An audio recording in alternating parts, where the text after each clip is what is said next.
Welcome to Gary's TV channel. So nandito na naman tayo para silipin naman natin ang estimated salary ni Ruel of Malalag. So mga lods, ito ay isang Kalingap team member din. So ibig sabihin, isa din siyang charity vlogger. Kaya supportan din natin ang kanyang channel.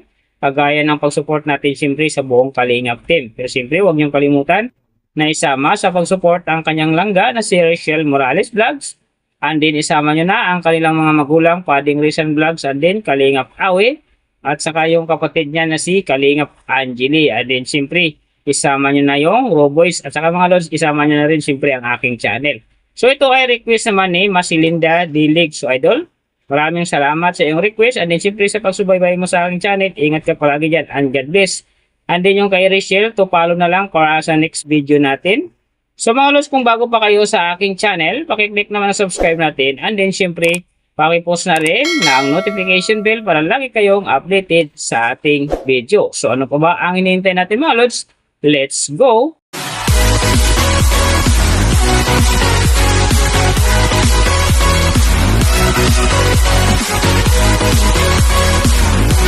So mga lods, si Ruel of Malalag sa ngayon ay mayroon ng upload videos na 2,662.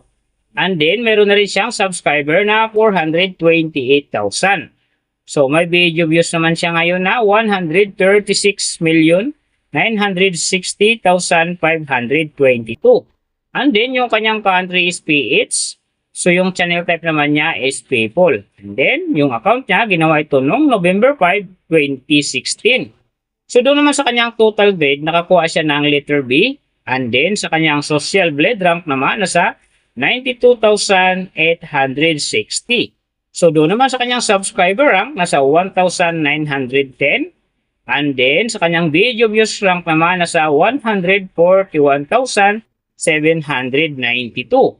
So doon naman sa kanyang country rank nasa 645. And then sa kanyang people rank naman nasa 1,466. So nakita na natin yung kanyang ranking. Silipin naman natin yung kanyang last 30 days na subscriber. So nakakuha siya dito mga lods ng 5K. Ang hindi lang maganda dito kasi ang kanyang percentage ay bumaba ng 28.6%.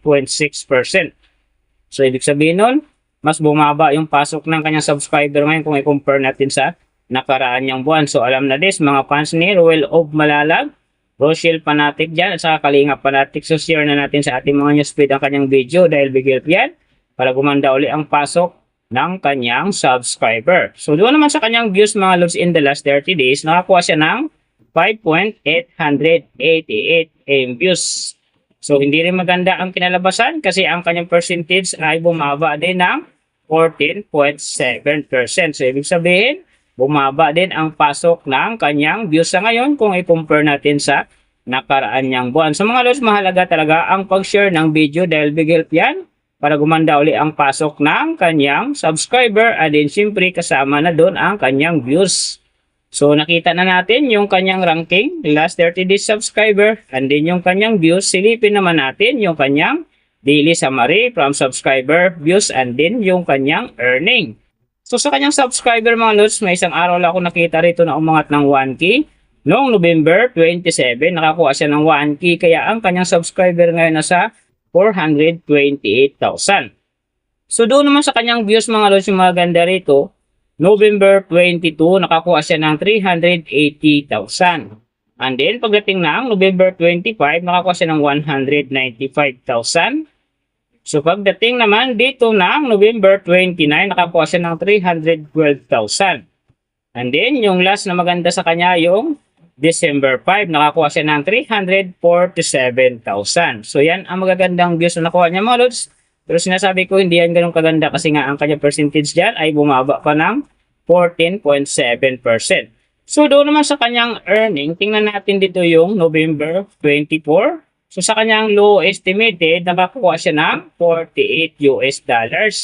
And then sa kanyang high estimated naman, nakakuha siya ng $763. So, ang mga yan naman mga lods, daily summary lang, mas maganda kung silipin natin yung naka-round off na from daily, weekly, and monthly para malaman na natin kung magkano na ngayon ang estimated salary ni Ruel of Malalag dito sa YouTube. So, unahin natin yung kanyang daily average So sa daily subscriber, nakakuha siya ng 167. And then sa kanyang views naman, nakakuha siya ng 196,267. So doon naman sa kanyang daily low estimated ng kanyang earning, nakakuha siya ng 49 US dollars. So times natin sa 57, mayroon siyang 2,793. And then sa kanyang daily high estimated naman ng kanyang earning, nakakuha siya ng 785 US dollars. So times natin sa 57, mayroon siyang 44,745.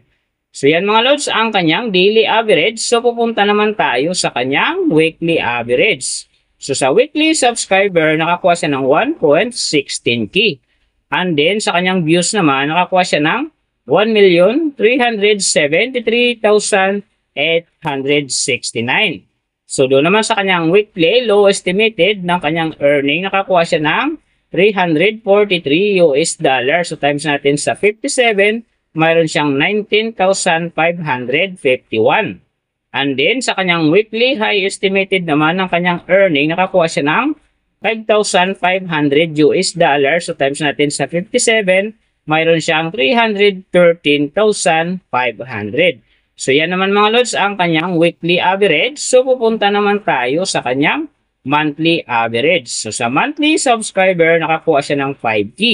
And then sa kanyang views naman, nakakuha siya ng 5,887,984. So doon naman sa kanyang monthly low estimated ng kanyang earning, nakakuha siya ng 1,500 US dollars. So times natin sa 57, mayroon siyang 85,500.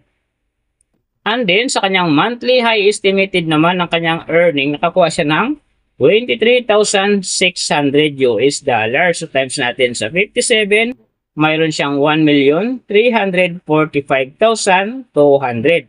So yan naman mga lods ang kanyang monthly average. And then yung nababanggit ko rito or nakikita nyo is pawang estimated lamang yan. Nakabase lang tayo sa Social Blade website. Isang public website yan na kahit sino pwedeng mag-open para malaman kung magkano na ang estimated salary ng ating mga iniidolong YouTuber, vlogger, or influencer. And then mga lods, sa akin ko sinasabi yan, palaging natutupad yung low estimated kasi nga hindi talaga natin kayang i-demand sa ating mga viewers na huwag mag-skip ng ads. Pero pwede pa rin naman yan maging times 2, times 3, or maging times 4 pa yan kapag ang isang vlogger nakapagpa-viral ng kanyang video.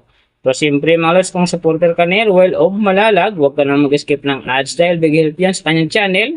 And then siyempre sa mga kababayan natin na kanyang tinutulungan dahil siya ay isa ring charity vlogger. So siyempre mga lods, huwag na naman kalimutan, huwag na rin skip ang aking ads dahil big help yan sa aking channel.